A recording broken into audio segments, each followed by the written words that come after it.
एक एक करके सवाल पूछ सकते हैं। ये महारैली है कि इसको आंदोलन करेंगे? हाँ, ये महारैली है कि इसको आंदोलन करेंगे? क्योंकि इससे पहले भी आप आरएसएस के मुख्यालय पे आपका आंदोलन था, या महारैली में आप पहुंचा था, तो आपको गिरफ्तार किया गया। आप लोगों को, पत्रकार लोगों को इस आंदोलन को आंदोलन मानना है या रैली मानना है, ये इसके लिए आप आज़ाद है। मगर हम इंदिरा चौक से निकलकर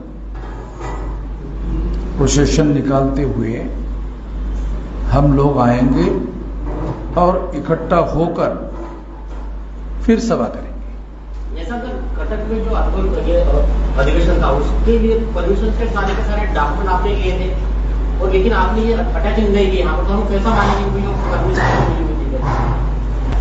यदि वो परमिशन उन्होंने नहीं दिया होता तो जो प्राइमरी तैयारी करने के लिए करोड़ों रुपए का खर्चा है वो हमारे द्वारा नहीं किया गया था।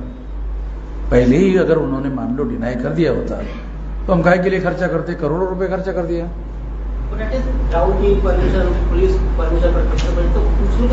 आप कौन से अखबार से हैं? कौन से अखबार से आप? वो सारे कॉपी जो है और सभी लोगों को दे देना। ओके, अब वो कॉपियां दी जाएगी। सर, आपके पीछे में जो आपका बैनर लगा है उसमें से अगर पहली आपकी मांग को छोड़ दी जाए तो दूसरी, तीसरी, चौथी जो मांग है उससे आरएसएस का क्या मतलब है? मतलब यानी उनका क्या उसमें सहभाग है आपको लगता है? क्योंकि ये सारी चीजों के लिए तो गवर्नमेंट जिम्मेदार है। ये जो बच्चे हैं ना भाजपा वाले, इसके बाप को हमने पकड़ने का सोचा है। बच्चे तो जब बुनाड़गिरी करते हैं ना अपने मराठी के भाषा में, तो उसके बाप को पकड़ने से बच्चे ठीक हो जाते हैं। हो सकता है लॉजिक आप लोगों को ठीक लगे ना लगे, ये विश्लेषण का विषय है। मगर माँ बाप को पकड़ना बहुत जरूरी है।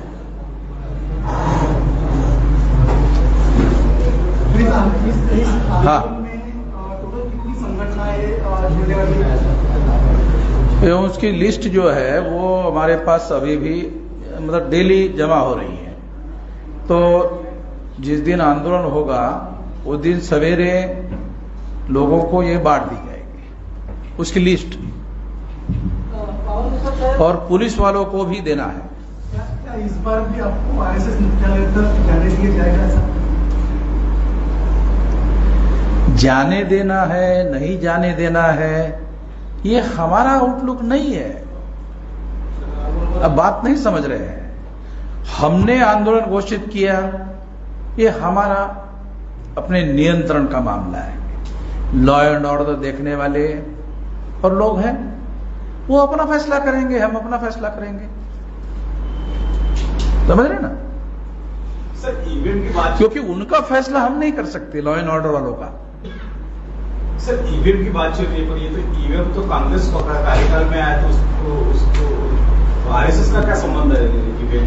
कांग्रेस ने फायदा लिया, अभी बीजेपी ने लिया ना, फायदा ले रहे हैं ना। कांग्रेस ने लिया, फिर अडवाणी जी ने उसका विरोध किया, रिकॉर्ड में है हमारे। अडवाणी जी को मालूम था ईवीएम में गड़बड़ी है, गड़बड़ी करके ये लोग सरकार बना रहे हैं। तो उस समय इन लोगों का विरोध चलता था, मगर जब इनका अंदरूनी तालमेल हो गया, ओके ठीक है, 10 साल हम ईवीएम से सरकार बनाएंगे, 10 साल आप बनाओ। अब 10 साल का टर्म खत्म हो गया इनका भी, अब तीसरी टर्म जो है, तो शायद अभी 1-2 टर्म और ये लोग लेंगे, फिर उसके बाद वो उनका 2 टर्म आएगा। तो ये म्यूचुअल अंडरस्टैंडिंग से चल रहा है। ईवीएम मशीन भारत में पैदा नहीं हुई है, तो अमेरिका यूरोप में पैदा हुई, और यूरोप और अमेरिका में ईवीएम खत्म हो गई बैलेट पेपर पर। इंडिया और अमेरिका के बीच में टेक्नोलॉजी का कंपैरिजन अगर किया जाए तो अमेरिका बहुत आगे है ना टेक्नोलॉजी में, भारत से बहुत ज्यादा आगे है। और बहुत ज्यादा आगे होने के बावजूद भी वो लोग कागज से बैलेट पेपर से चुनाव करवा रहे हैं। अमेरिका के लोग बैलेट पेपर से चुनाव करवा रहे हैं, इस वजह से अमेरिका को किसी ने बैकवर्ड कहा क्या? अमेरिका को किसी ने बैकवर्ड कहा? मुझे तो लगता है, मैंने तो नहीं पढ़ा। केवल कागज के आधार पर अमेरिका, यूरोप के लोग चुनाव करवा रहे हैं, इसलिए उनको बैकवर्ड कहा जा रहा है, ऐसा कोई एग्जाम्पल अवेलेबल नहीं है। ओडिशा राज्यामध्ये कटक येथे तुमची जे अधिवेशन होतं तो रद्द करण्यात आला, का अधिवेशन रद्द करण्यात आलं आहे? त्या ठिकाणी त्यांनी, तुम्ही हे असे असे विषय ठेवलेत, म्हणजे विषय काय तर आरएसएसच्या लोकांना विचारून ठेवायचे का? भाजपाच्या लोकांना विचारून ठेवायचे का विषय की अधिवेशनामध्ये कोणत्या विषयावर चर्चा करायची? तो आर्टिकल 19 नुसार तो आमचा अधिकार है ना, हमारा अधिकार है कौन से विषय पर करना चाहिए, कौन से विषय पर नहीं करना चाहिए। दूसरा, हमने ये भी लिख कर दिया उनको कि हम पिछले 50 साल से काम कर रहे हैं और इस तरह के कार्यक्रम चला रहे हैं। कोई फसाद हुआ क्या? कोई रिकॉर्ड अवेलेबल है क्या? हमारे नाम पर, हमारी वजह से, बोलने की वजह से, आंदोलन की वजह से फसाद हो गया, दंगल हो गई, ये हो गया, वो हो गया, है क्या कोई रिकॉर्ड? तो उनके पास तो ऐसा कोई रिकॉर्ड ही नहीं है। यहां के पुलिस कमिश्नर को भी हमने पूछा, है कोई रिकॉर्ड आपके पास? वो चुप हो गए। परवानगी आपण मागितली आहे, तर परवानगी मिळाल्याच्या तिथे बी आपण ओडिशामध्ये भव्य मोर्चा काढणार आहे का? परवानगी मागत आहे, परवानगी दिली नाही तर पुण्याची मोर्चा काढणार आहे का तुम्ही? मोर्चा आम्ही म्हणजे त्यांना विचारून काढणार का? काय तुम्ही म्हणजे ते आम्ही जेलमध्ये जायला तयार आहोत म्हणजे विचारून जेलमध्ये जायला का? अरे तुम्ही आमच्या मूलभूत अधिकाराचं उल्लंघन केलं, या मूलभूत अधिकाराच्या उल्लंघनाच्या विरोधामध्ये आम्ही मोर्चा काढत आहोत, तुम्ही आम्हाला जेलमध्ये घेऊन जायचं का? या रक्षणासाठी त्याग केला पाहिजे ना। मूलभूत अधिकार सामान्य अधिकार नाहीत भारतीय घटनेचे। इंदिरा गांधीला या मूलभूत अधिकार रद्द करण्यासाठी इमर्जन्सी लागू करण्यात आली होती आणि त्यामुळे इंदिरा गांधीचं सरकार गेलं होतं। सामान्य अधिकार नाही आहे ते। इंदोरा मैदान ते आरएसएस मुख्यालय जो हा अंतर आहे, पायी पार करणार आहात की काही गाड्यांनी वगैरे? इंदोरा मैदान ते आरएसएस मुख्यालय हा जो अंतर आहे, पायी पार करणार आहात की गाड्यांनी? पायी चालायचे की गाड्यांनी? पायी चालणारे लोक असणार, गाड्यामध्ये बसणारे असलेले लोक असणार, असं मिळून ते जाणार आहे। Sir PM Modi ji OBC है करके वो कहेंगे, ओबीसी प्राइम मिनिस्टर करके पीएम मोदी जी, उन्होंने हाल ही में जनगणना करने की घोषणा की है और आपका एक मुद्दा है कि सभी जातियों की जाति आधारित जनगणना की जाए, क्या पॉसिबल है? ये जो गुजरात में नरेंद्र मोदी जब चीफ मिनिस्टर बने ना, तो उस समय वो ओबीसी नहीं थे। अभी तो कह रहे हैं ना ओबीसी।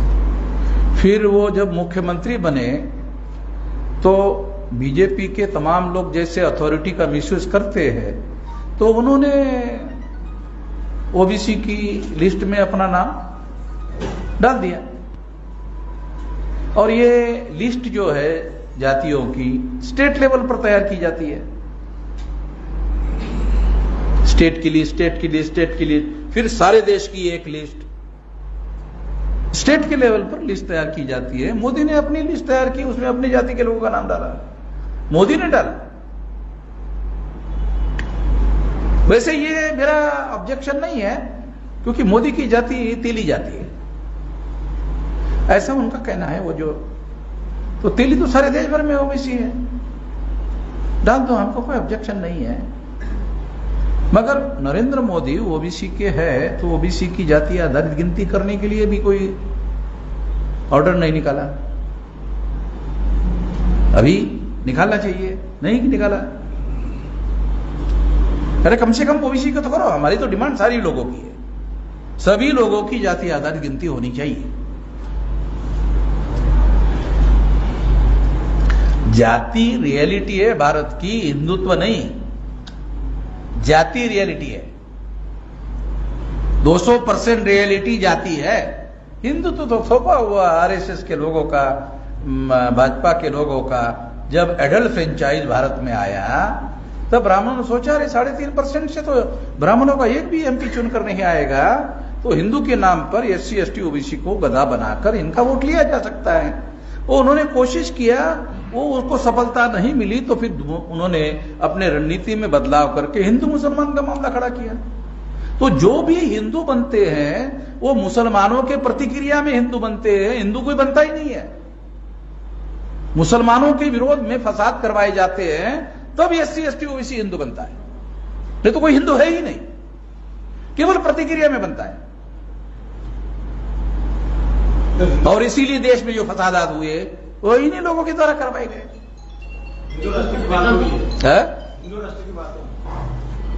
अभी तो अडवाणी जी अपने जो मोहन भागवत है उनका कल परसों का बयान है, हिंदू राष्ट्र बनाने की कोई जरूरत नहीं, वो हिंदू राष्ट्र पहले से ही है। ऐसा एक हिंदू राष्ट्र बनाने की जरूरत नहीं है, ये पहले से ही है। ऐसा एक नया स्टेटमेंट आया। तो वो समय समय पर उनको जो लगता है वो बोलते रहते हैं। उन्हीं का भी एक करंट स्टेटमेंट है कि हिंदू धर्म बढ़ाने के लिए अभी 3 सांसद जो है पैदा करना चाहिए, 3 बच्चे पैदा करना चाहिए। तो पहले भागवत को करना चाहिए, कम से कम एक पैदा करना चाहिए, तब जाके वो दूसरों को सलाह देगा। Charity begins at home. अच्छे कार्य का प्रारंभ अपने घर से होना चाहिए, ऐसी कहावत है। तो भागवत जी अपने घर में पैदा करें।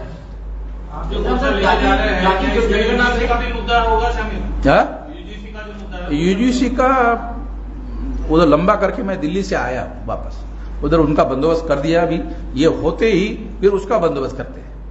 जाति जनगणना से जाति मौजूद होगी। क्या जाति जनगणना करने से जाति मौजूद होगी, लेकिन आरएसएस वाले ऐसा कहते हैं। आरएसएस वाले ऐसे कहते हैं। तो जाति विहीन समाज की निर्मित इससे कैसी होगी, ये बताइए। आरएसएस वाले की थियरी कह रहे हो आप। तो मैं क्या बोल रहा हूँ, पहले तो ये थियरी डिनाई करो तो आपको इमीडिएट रास्ता मिल जाएगा। ये आरएसएस वाली थियरी है ना। हाँ, मैं ये पूछो जातियां मौजूद होगी, फिर इससे जाति विहीन समाज की निर्मित कैसी होगी। हाँ, तो ये पूछो ना, मूल बात क्या है। जितनी जातियां हैं उन जातियों की विशेषता क्या है? उन जातियों की विशेषता यह है, SC ST OBC Kurmi Maratha की, अगर आप देखोगे तो एक जाति आदिवासी की है, एक जाति शेड्यूल कास्ट की है, एक जाति ओबीसी की है। ये लगभग 6000 जाति के टुकड़े हैं। और व्यवस्था में संविधान आने के पहले तक किसी जाति को किसी प्रकार का कोई अधिकार नहीं था। जाति तो अधिकार वंचित करने का हथियार था। जाति को रिकॉग्नाइजेशन दिया भारतीय संविधान ने कि ये victims of the social system है। जाति के आधार पर एससी एसटी ओबीसी के 6000 जाति के लोगों को विक्टिम्स बनाया गया है। जो जाति के आधार पर विक्टिम है वो जाति के आधार पर ही उनको अधिकार देना चाहिए। तो इससे क्या होगा, वो अधिकार वंचित लोग जिसकी वजह से वो दबाए गए हैं, अगर उनको दिया गया तो फिर उनका आईएएस होगा, आईपीएस होगा, आईआरएस होगा। तो जो आईपीएस होगा जिले का, उसको आप दबा लोगे? नहीं दबाया जा सकता ना। सारे देश भर में जो आईएएस होगा एससी एसटी ओबीसी का, तो वो तो अधिकार संपन्न होगा और संविधान के अनुसार उनको वो अधिकार लागू करने का अधिकार होगा। कोई ब्राह्मण उनकी विरोध में खड़ा नहीं हो सकता। जो अधिकार वो खड़ा होगा ब्राह्मण, वो एट्रोसिटी में उधर तुरंत वो लोग तुरंत अरेस्ट कर लेंगे उसको। तो कास्ट जो है ना, इसको अधिकार संपन्न बनाने वाले अंबेडकर है। अंबेडकर को ये सवाल किसी ने नहीं पूछा। मैं क्या कह रहा हूं, अंबेडकर को कि आप जाति विनाश का कार्यक्रम चला रहे हैं और जाति के आधार पर रिजर्वेशन दे रहे हैं, तो इससे जातियां मजबूत हो जाएगी, तो जाति विनाश कैसे होगा?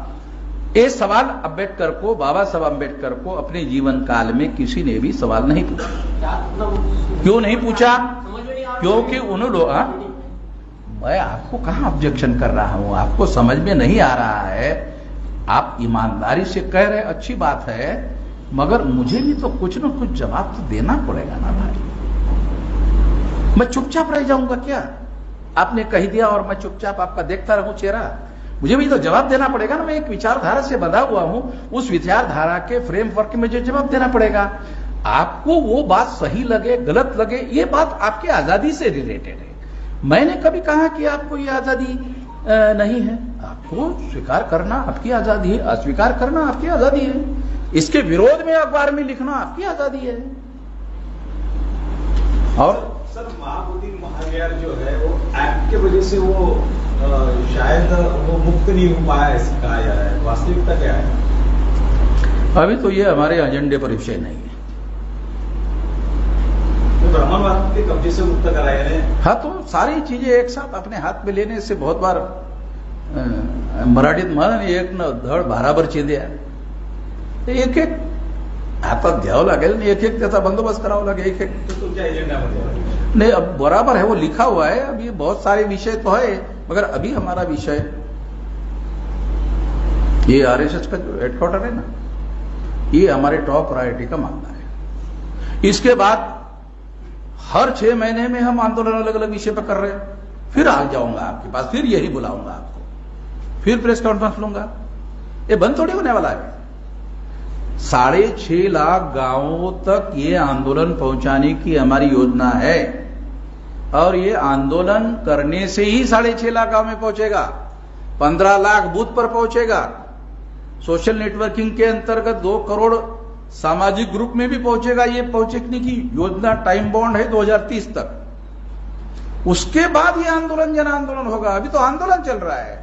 आंदोलन से ये मामला हल नहीं होने वाला, जन आंदोलन से हल होगा। अंग्रेज लोग जन आंदोलन से चले गए थे, आंदोलन से नहीं। हाँ बोलो। मेरा एक सवाल ऐसा है कि 22 फरवरी को आपका जो आंदोलन है पहले से डिसाइड था, फिर भी विदर्भ वालों का भी 22 तारीख को आंदोलन है, वो भी उत्तर नागपुर से। क्या इसको क्या है? तो पुलिस वालों को पूछना चाहिए, क्योंकि 2-2 आंदोलन को आपने समय कैसे दिया? क्योंकि उनको लॉ एंड ऑर्डर देखना ये उनका काम है। मोहम्मद मेहसाम का काम लॉ एंड ऑर्डर देखना नहीं है। उसमें समय का थोड़ा अंतर रखा होगा। ठीक, तुम सुबह सवेरे करो, तुम दोपहर में करो, तुम शाम को करो, कुछ तो किया होगा उन्होंने।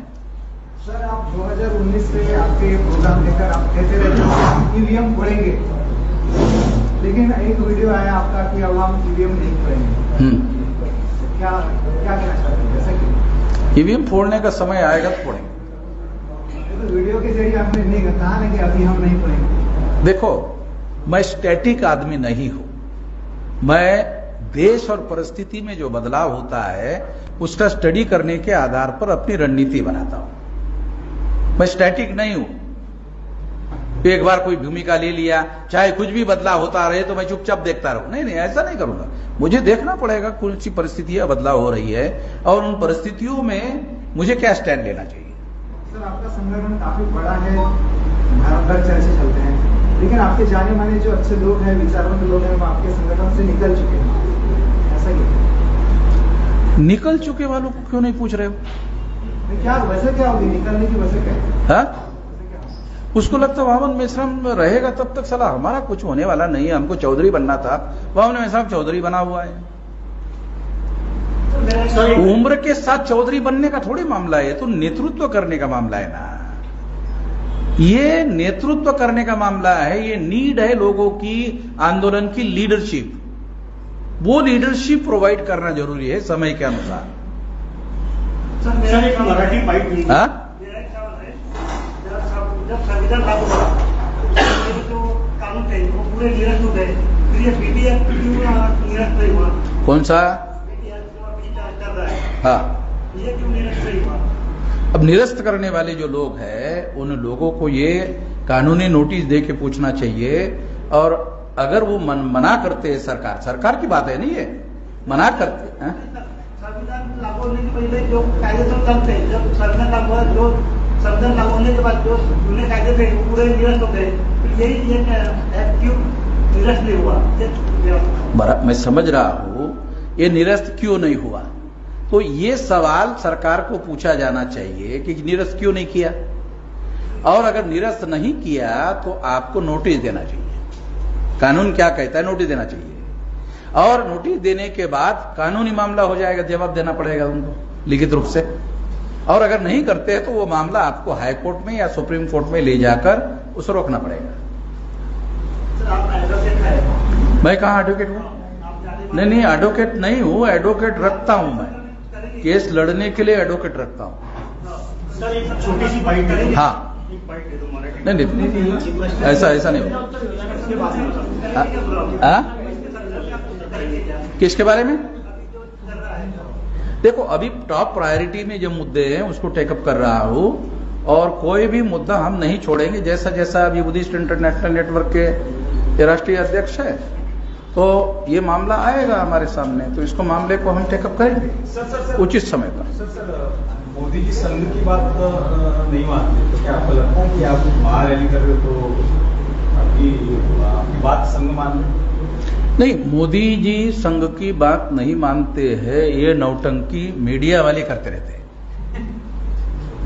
और मोदी के लिए अनुकूल वातावरण बनाते रहते हैं कि मोदी जो है संघ की भी नहीं मानता है, संघ में रहकर भी संघ की नहीं मानता है। इससे ओबीसी में जो प्रतिकूल लोग हैं वो और अनुकूल हो जाते हैं। नहीं समझ रहे? थोड़ा सा प्रेशर डालो दिमाग पर। ये मीडिया वालों का सारा खेल है, और ये प्रो मीडिया है। संघ का जो प्रो मीडिया है वो कह रहा है। सर, हाँ, मराठीमध्ये एक बाईट मराठी प्रश्न असेल तर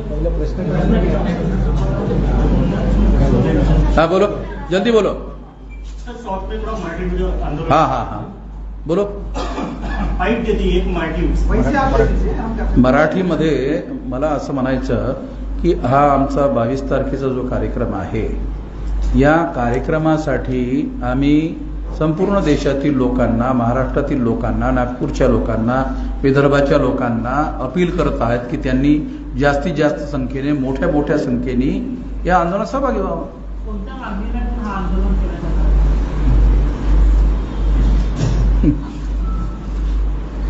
ही गोष्ट सुद्धा तुम्हाला सांगावं लागेल का? हा? सर, बाईट मध्ये बाईट सांगा पडेल सर आम्हाला. हा, नाही, ही मागणी ही आहे की 4-5 मागण्या ज्या आहेत त्या लिखित स्वरूपामध्ये तुम्हाला देण्यात आलेल्या आहेत, आणि त्या देण्यात आलेल्या ज्या मागण्या आहेत त्या पुन्हा एकदा मी तुम्हाला वाचून दाखवतो. ओडिशा राज्यातील कटक येथे रद्द करण्यात आलेल्या अधिवेशनास पुन्हा परवानगी द्यावी. ओबीसी सह सर्व जातींची जातीय निहाय जनगणना करण्यात यावी. भारतातील सर्व निवडणुका ईव्हीएम मशीनऐवजी बॅलेट पेपरवर घेण्यात याव्यात. संविधानाने दिलेल्या मूलभूत अधिकारांना संपूर्ण संरक्षण देण्यात यावे.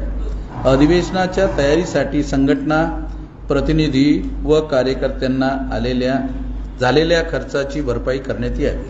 मूलभूत अधिकारांचे संरक्षण करण्यात अपयशी ठरलेल्या ओडिशा राज्य सरकारला अनुच्छेद 356 अन्वये बरखास्त करण्यात यावे.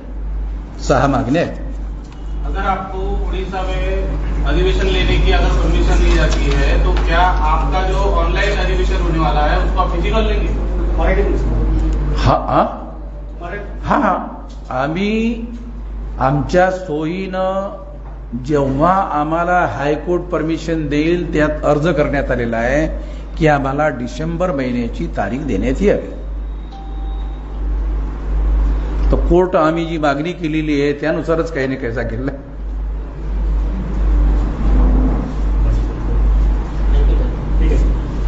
आणखी काही? ठीक है.